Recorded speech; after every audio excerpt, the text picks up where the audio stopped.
ioEther. I got this.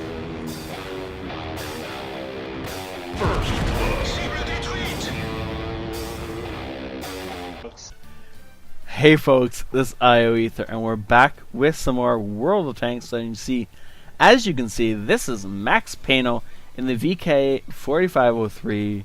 This is a tier 8 game on steps, and I need to hit the well, I guess I don't need to actually pause it, but I do need to point way up here. For anybody who watched yesterday's video, hey, it's a returning star. I get the feeling I don't actually know if we're going to see him at all in this game, but he's in here. Mark here, yesterday's start in the T110 E5 is in this time. He's in a T26 E5. So that's just a little bit of hilarious coincidence. I had no idea these two recordings were connected. And they were sent in like a month apart. So, yeah. Small world, right? Anyways, oh, I forgot to introduce Thinking Cashew in the 112 and Slim in the KV5. Slim Jim, sorry, in the KV5. Both platooned up with Max.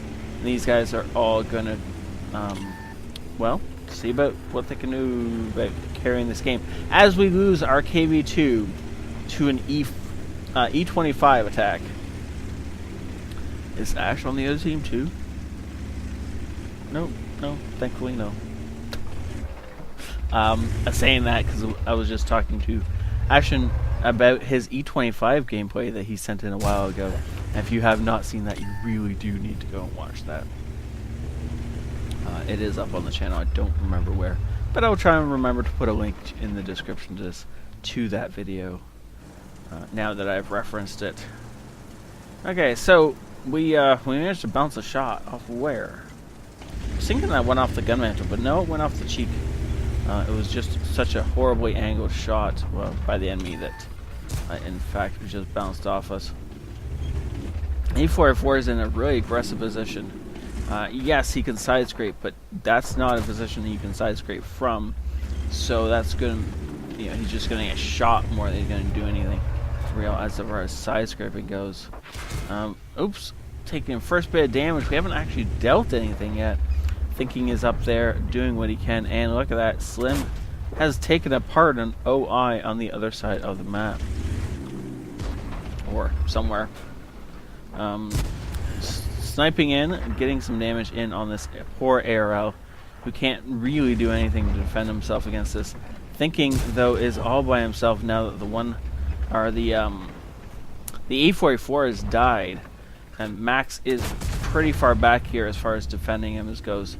So it looks like the enemies are putting pressure on Thinking, hoping to be able to kill him before his backup can do anything about it.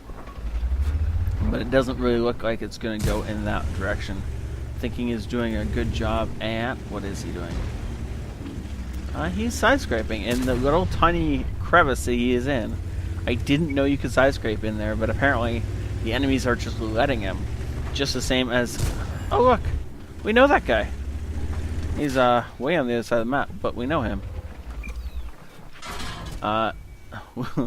Ow, we get shot in two different directions, and Max decides that going up and over that ridge is a bad plan, which it definitely is, and so he pulls back. He did get a fair bit of damage though, and Thinking's still alive over here, which is really good. Shooting the Carnarvon in the front. It looks like we managed to hit his gun mantle, which I think is one of the few parts on the front of that tank we cannot pen. And the turret of the Carnarvon is remarkably hard to penetrate, and you should actually be shooting at the hull of that tank, unless you manage to sneak a shot through it like that. Oh wow, APCR will of course do that. Oh yeah, I didn't notice when you switched to APCR, so... Oh, there we go, shooting through the cupola. It looks like Thinking might be... He is face-hugging a T-32. Why the T-32 is not murdering him, I don't know, but is Thinking shooting down into the hull? It looks like he is. He is trying to fall back enough to get his gun down. It's not really working for him, though. It looks like the T-32 is winning that fight. He is pushing Thinking all the way back. Is Thinking gonna let Max get a shot in, or is he... You know, I know that these two are in platoon, and I know that they're all in the same battle, and these two are actually in team speak together talking while this is going on. But you could swear that Thinking and this T-32 are in one fight that has nothing to do and is nowhere near this other fight that's going on. Because these two are just shooting at each other. The Carnarvon and Max are just exchanging fire constantly and doing damage to each other. And this pair is just dancing around in the middle and nobody's shooting at the other pair. It's this weird construct where you don't get this kind of fights normally. You know, it's all, you know, let's gang up on one guy. It's not you know, two separate fights going on within like a tiny little space, right? It's not like they're on other sides of the map from each other. They are literally shooting through their own lines of sight. And oh, that's gotta hurt. Wait, what happened? He had a damaged gun and he had a repair ability. Did he fix his tracks instead of fixing his gun? I'll have to go back and check that out afterwards. But I think that's what he might have done. Ooh, that's gonna suck. And in the meantime, of course, while we've been doing over here, Slim Jim has been conquering the middle of the map. We do not want to go up over this rise first.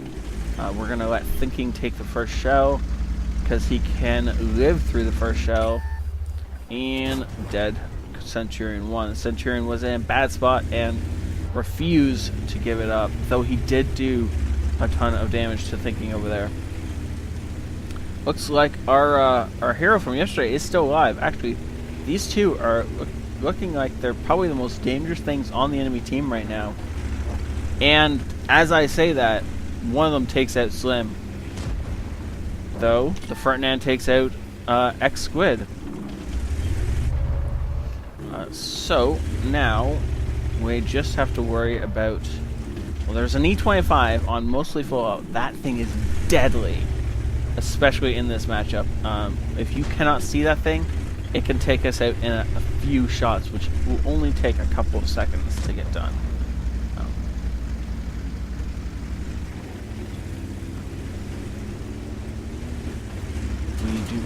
We do not want to be running into allies right here. Oh, Max, come on, man. Pay attention. Okay. I'm going to assume you're doing this on purpose now.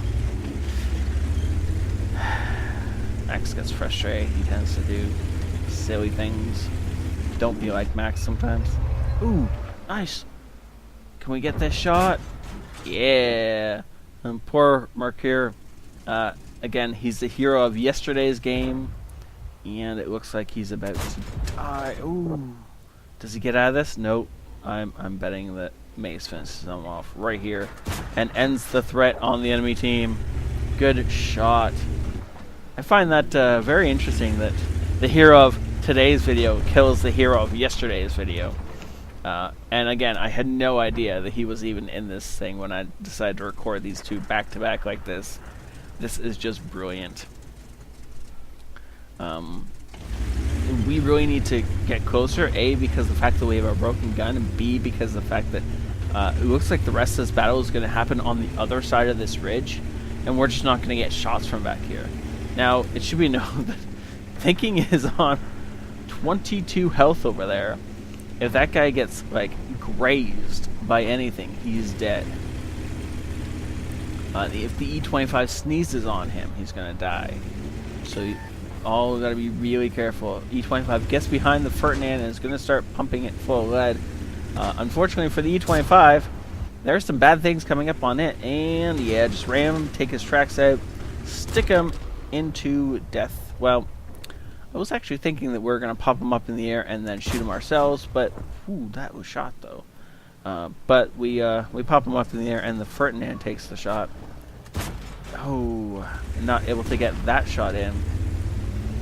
And Thinking misses as well. Looks like the Oh, there we go. Ferdinand says thanks, and Max says 4K damage with a dead gun. Yeah, that'll do something. And unfortunately, it doesn't look like. You know, do we want to pause the video right here and put down bets on whether or not Max gets his top gun? Because at this point in time, it doesn't look like it's going to happen. Not unless you can make a really amazing shot. No, he burns to death. That was a good game. Well played. Especially that whole damage gun thing. And I gotta find out the story of how that happened. I'll be right back with that. Mastery Badge, Ace Tanker, Bruiser, Duelist, Fighter, and Fire for Effect, netting himself the High Caliber. And then, of course, the hero from yesterday's video is top on the board for, I don't actually know how this is sorted. But he's up there. It must be sorted by tier, and then, no, that's not right at all. I have no idea. Anyways, so I did figure out the story behind his broken gun. It was actually broken twice, over two shells, I guess, 2 shots from the Carnarvon. The Carnarvon shot once, gun was damaged. He immediately repaired it, and then as soon as he repaired it, the next shell hit him and damaged his gun again. So maybe a lesson on why you should keep a damaged gun for a couple of seconds, or wait until that enemy isn't shooting at you anymore, or maybe he just got really, really unlucky, not unlikely. That's not helpful in this particular situation. But anyways, this platoon by far carried this game. Look at that. I mean, experience-wise, they're just on top. The Ramatel deserves some props for 3,000 damage. But this platoon is what? 6,000, 7,500 damage done between the 3 of them. They absolutely carried this game. And by the way, that 844 that ran out in front there, yeah, he didn't do all that much. He didn't do anything, actually. And again, props to Mercure, something like that, in the T-26 E5, the Patriot. He did really well in this game. He deserves props. And if you haven't seen his game, go check that out, and I will definitely link that in the description below, because I talked a lot today about him. Look at that. An even 1,000 damage blocked by armor. How in the world do you manage that? Like, that is just perfect. That never happens. That is beautiful, actually. And that was an awesome game. Well done overall. Look at that. He managed to scrape together a ton of cash, and because he was running personal bonuses, or personal reserve, bonuses, he got a ton of experience and a ton of money for that. That was a well-played game with over 4,000 damage done. That was beautiful.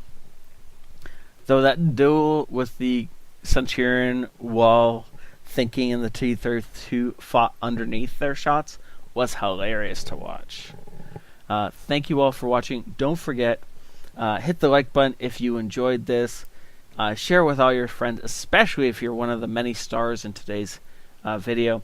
And of course, turn those notifications on so you can receive all my content and not just the ones YouTube thinks you might like. Have a great night, all. This ioEther out.